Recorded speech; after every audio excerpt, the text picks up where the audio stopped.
Let's bring in General Keith Kellogg. He's a former national security advisor to Vice President Mike Pence and a Fox News contributor. General, thanks so much for joining us today. I want to pull up this reporting from the Wall Street Journal a little bit earlier today.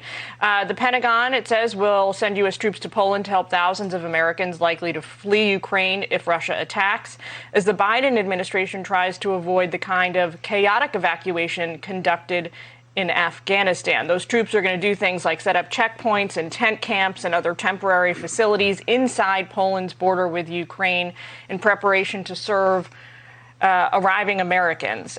General, we know that U.S. troops will not at any point be authorized to enter Ukraine and carry out any kind of defensive activities there. Is this the appropriate role for the U.S. military at this moment?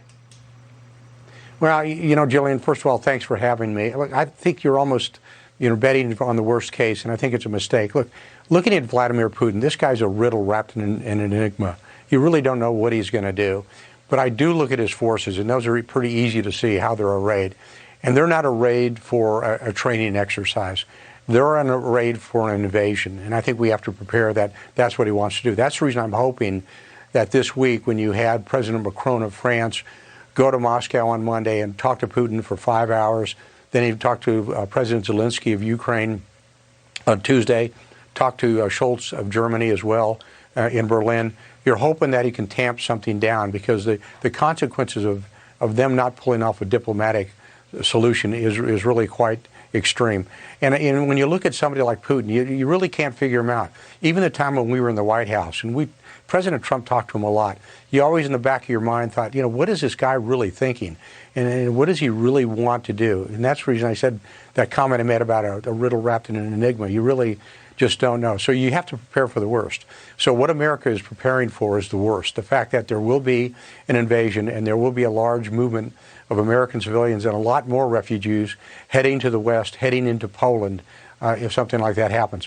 But again, General, quick question. Sorry to interrupt you. I got to ask you, because you were so recently serving in one of the top national security positions at the White House yourself. If you were there today and you were advising President Biden and Vice President Harris, would you be telling them this is a good move to prepare to defend allies who are in NATO, but taking off the table the option to put boots on the ground inside Ukraine?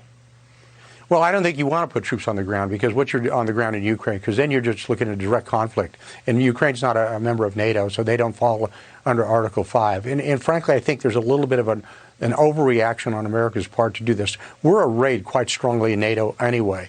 And you're looking at Putin and you're saying you're not going to do an extinction level event. Him going into NATO, that's exactly what it is. He would be fighting 3 nuclear powers with us, the French and the Brits, as long as overwhelming force against him. He's looking at Ukraine.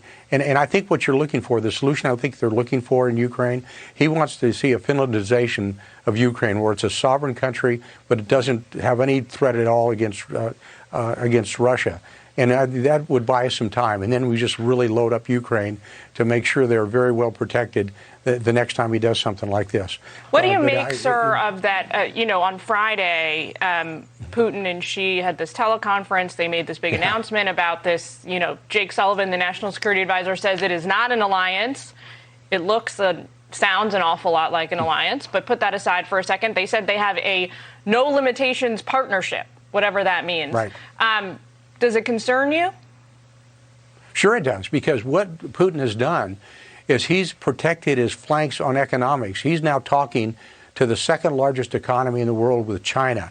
And the same with the energy piece. He provides more energy to China than he had before. So he's really flanked himself quite well there. And we need to be aware of that. Look, China is probably going to be our greatest adversary in the future. That's one of the things I've been saying recently is, look, I know Russia's important and we need to look at Russia, but we really need to focus in on China, because they're going to become the existential threat of the United States 5, 10, 15 years down the line. If Putin does, in the imminent future, make a move into Ukraine, do you think that would give China a sort of green light to go ahead and make moves on Taiwan that they've been angling to make for a decade?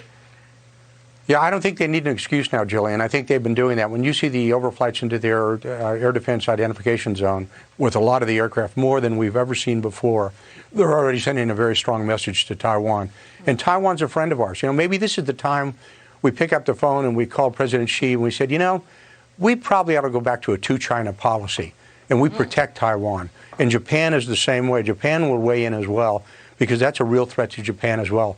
But it's about time we stand up to China and we say, this is the line, we're going to draw this line, and we're going to protect Taiwan. If that means putting the USS Ronald Reagan and a carrier battle group in the Taiwan Straits, so be it. One day we go around it one way, next day we go around it another.